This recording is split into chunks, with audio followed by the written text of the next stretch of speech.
attendance at Monday, August the 8th, school board meeting. All board members are in attendance. Please stand and join me for the Pledge of Allegiance. I pledge allegiance to the flag of the United States of America and to the republic for which it stands, one nation, under God, indivisible, with liberty and justice for all. Thank you. Would someone like to move approval of the agenda? So moved. Second. Thank you. We have no recognition of students, staff, or public. Is there anyone that wishes to address the board? Seeing no one coming forward, we'll move on. Would someone like to move Part A of the? Did we approve the agenda, or do we second it? Oh, no, let's do that. We seconded, but we didn't approve it. Seconded. All in favor, please signify by saying aye. Aye. Any opposed? None. Thank you.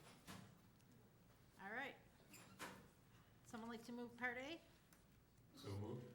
Second. Thank you. Part A includes our board business, minutes, personnel items, field trips, grants, and contracts. All in favor of Part A, please signify by saying aye. Aye. Opposed? Okay, that brings us to Part B. We have a motion regarding the acceptance of Minnesota Department of Education Pathway 2 Early Learning Scholarships Grant to Bloomington Public Schools. Madam Chair, Thank you.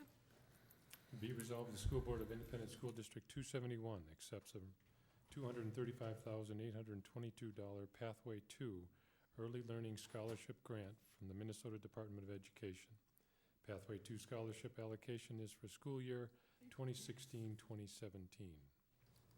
there a second? Second. Thank you.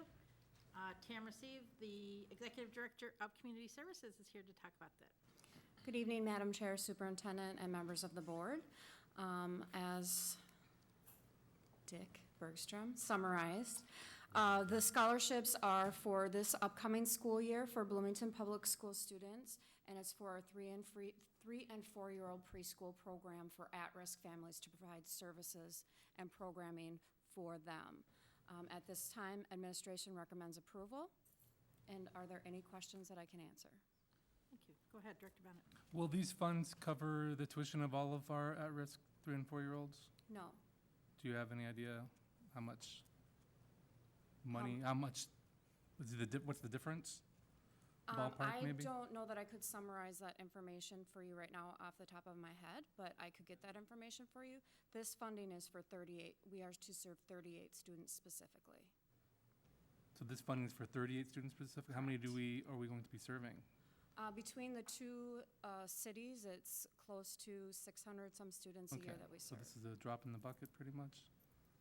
Okay, without saying that term? Okay. No, I mean, it's combined with other valuable- funding, yes, Very valuable yes. to those families who are receiving. Okay, It absolutely is. and we're still covering the other students that are at risk for free of charge, We correct?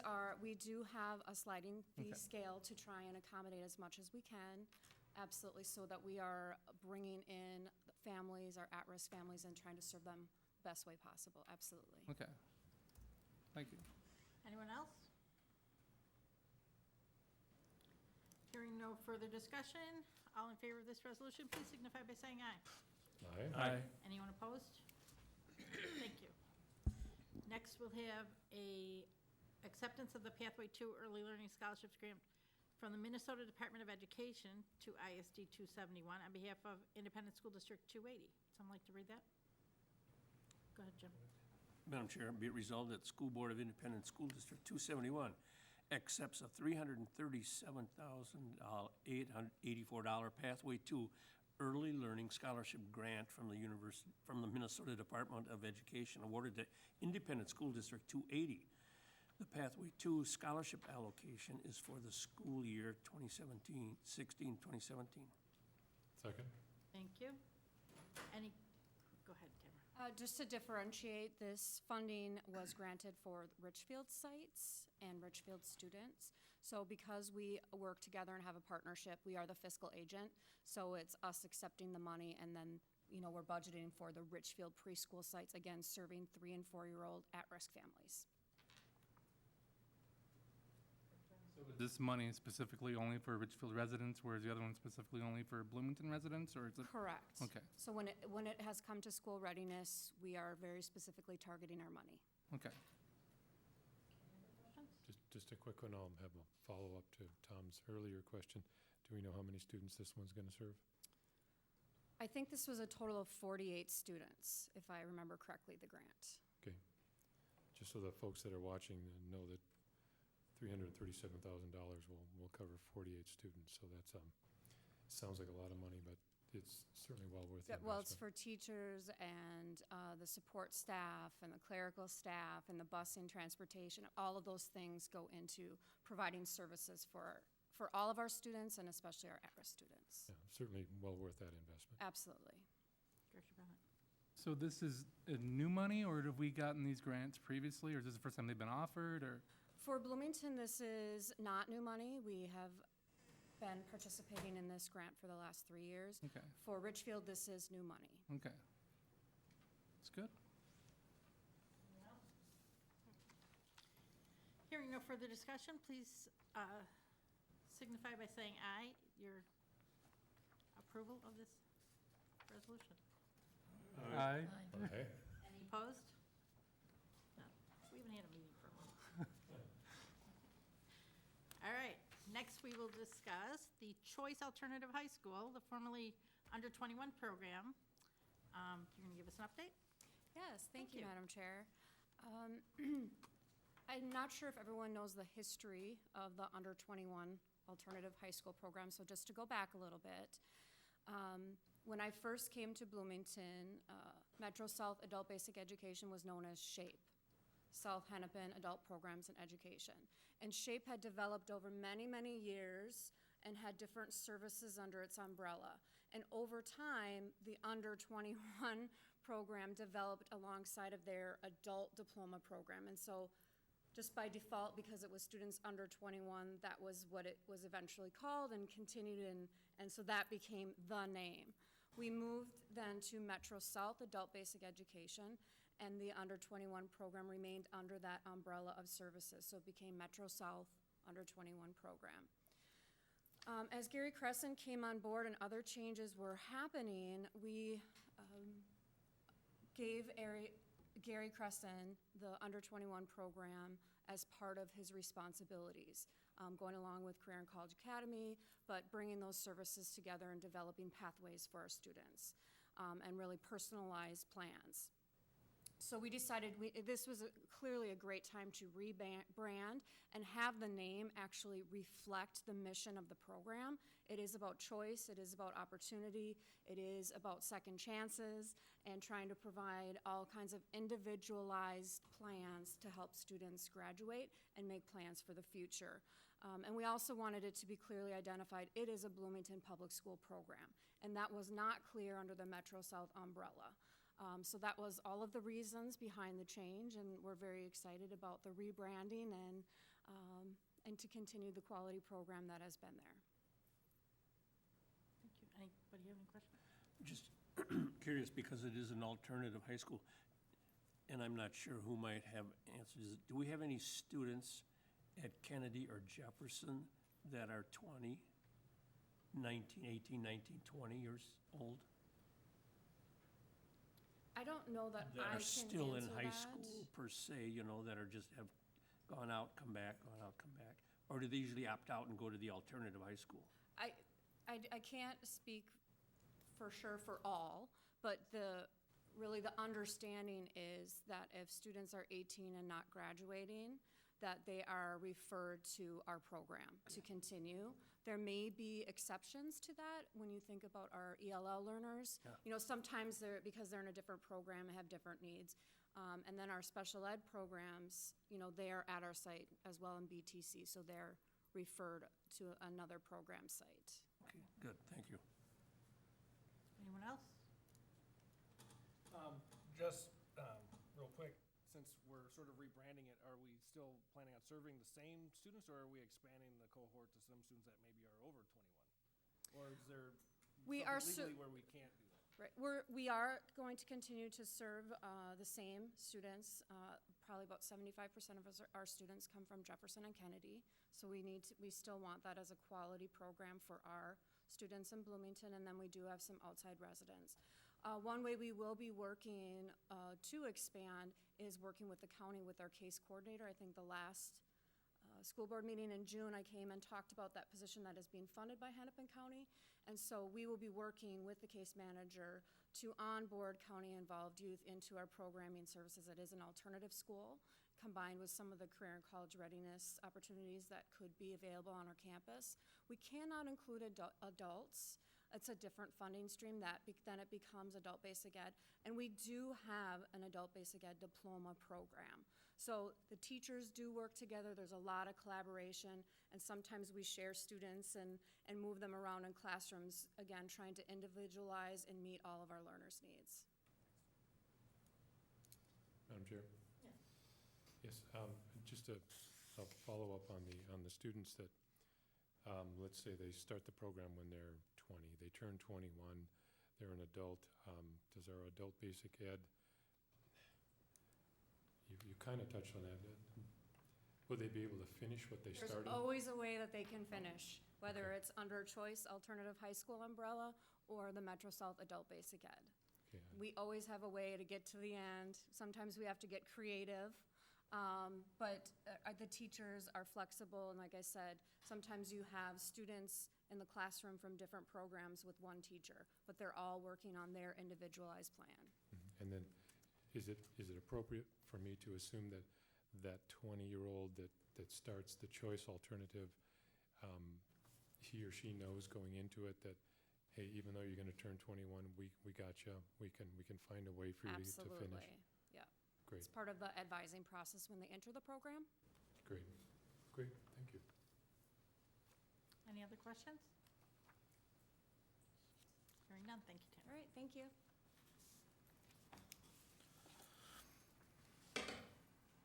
Thank you. That brings us to our board member reports. Madam Chair? Go ahead. Okay, what have we been up to lately? So I had a intermediate 917 board meeting. That was our organizational meeting. We do those in July. That's the same meeting that we do here in January. Officers were elected. I did not run, and I was not elected to be an officer there. We did vote on a number of contracts. I think it's important that I share with you that I abstain from every one of those contracts, as we are not yet settled here in 271. Our Community Engagement Committee met. I know that Dawn is going to want to dig into that one as she is the chair of that one. Our Student Advisory Committee, and we've renamed that one, met. Rick is the chair of that. I'm sure he'll elaborate on that. Had the opportunity to attend 3 different town hall meetings for the city's program called Forward 2040. It's their Forward 2040 campaign. The reason that I'm reporting on that is that each one was hosted by one of our schools. We had one at Jefferson, one at Kennedy, and one at Olson. And the conversation was not limited to city amenities, pathways, although that came up. But it's nice to see that the people in the community are active and interested in keeping our schools as robust as they are. So it's really nice to interact with community members and just hear what they have to say. And as a representative of our Community Engagement Committee, I thought it was appropriate to attend those. Today, Nellie Corman and Don Steigoff and I got to be their chauffeur. We went up to MSBA Summer Seminar. The name of this one was Framing the Equity Conversation. And there was some good presentations up there. There were a couple of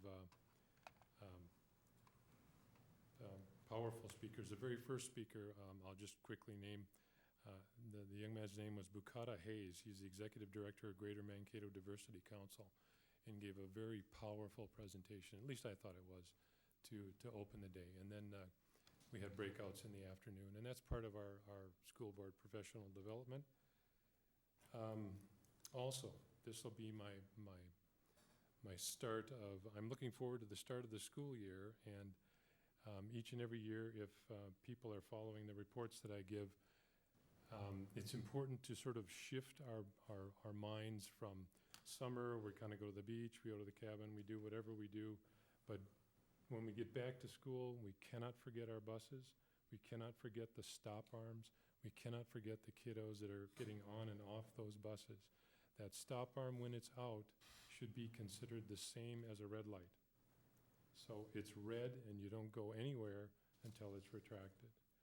And really, there shouldn't be any price that we can put on the safety of our little kiddos and even the high school kids that come on and off those buses. So you'll hear me talk about this as the school year gets going even further, but this is the start of my campaign for just remember that we want to take it slow, give yourself an extra minute or two to get your kids there. I know it takes some adjustment to get back into the swing of school, but it's greatly appreciated. So that's it for me. Thank you. Let's go next. Go ahead. And go, our board student advisory council task force met. A few of the things that we discussed were how to get students more involved, or how to get student voice heard at the board level. We'll be drafting some ideas in the coming weeks, maybe presented at the next board meeting. Some of the ideas were, could we get students involved in, perhaps, these are just ideas that we have out there, time capsules for our centennial, things like that. Maybe talking about personal growth plans. Another thing that we had talked about is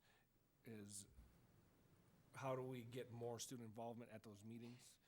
How do we make the meetings more meaningful to the students so that way they don't feel like they're being tokenized, that their opinions really matter.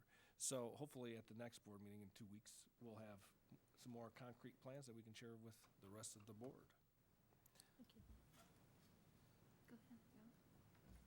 I can wait. Okay.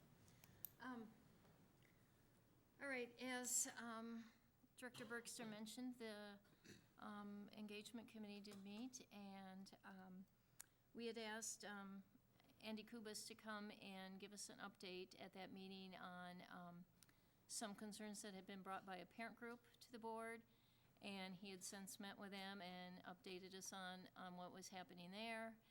And then we actually asked for an update of some of the other parent groups. We also asked for some information regarding the family engagement and the merge of our OEE office and the family engagement, now that he oversees those, and some updates on that, and what I asked him some things, what family engagement is happening in individual buildings.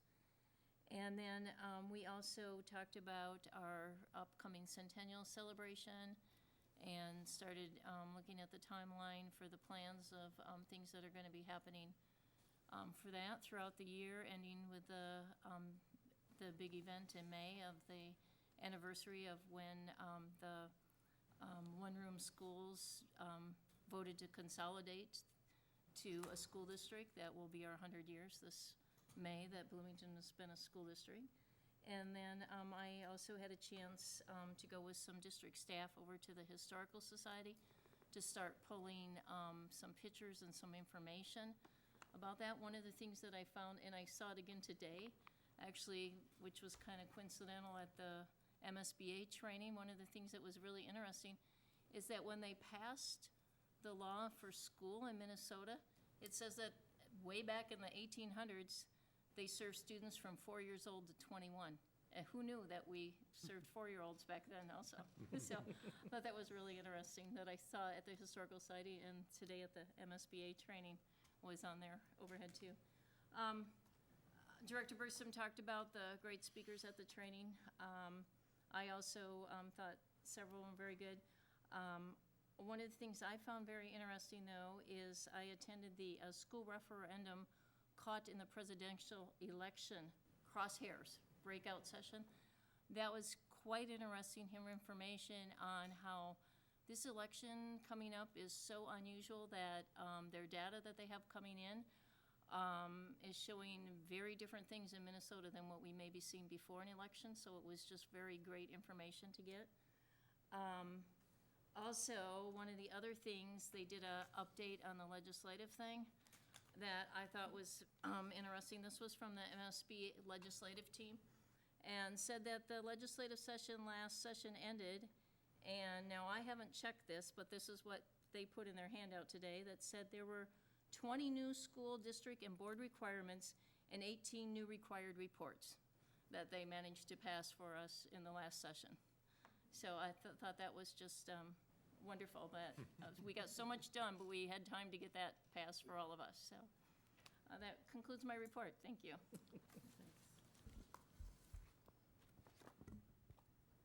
Should I go? Go ahead. Okay. Well, I attended a stakeholder meeting that was hosted by Commissioner Brenda Caselius.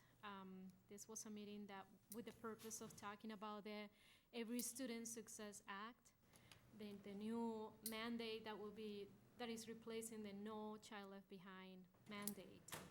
And so the idea for this meeting was to kind of gather a big group of people to have conversations about how Minnesota Department of Education can work with the U.S. Department of Education in making that transition into the new mandate, to make it kind of a smoother transition for our students and for our schools. And so there were about probably over 300 people attending that first meeting.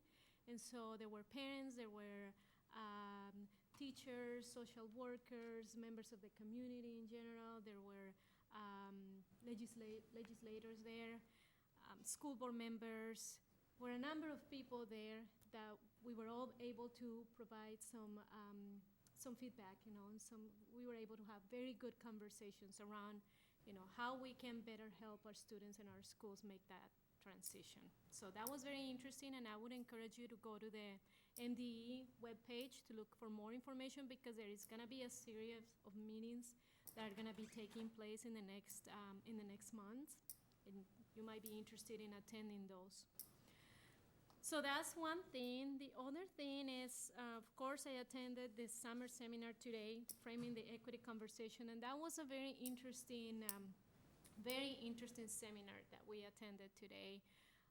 It was very much about how or what kind of things we can do as school board members to make sure that we are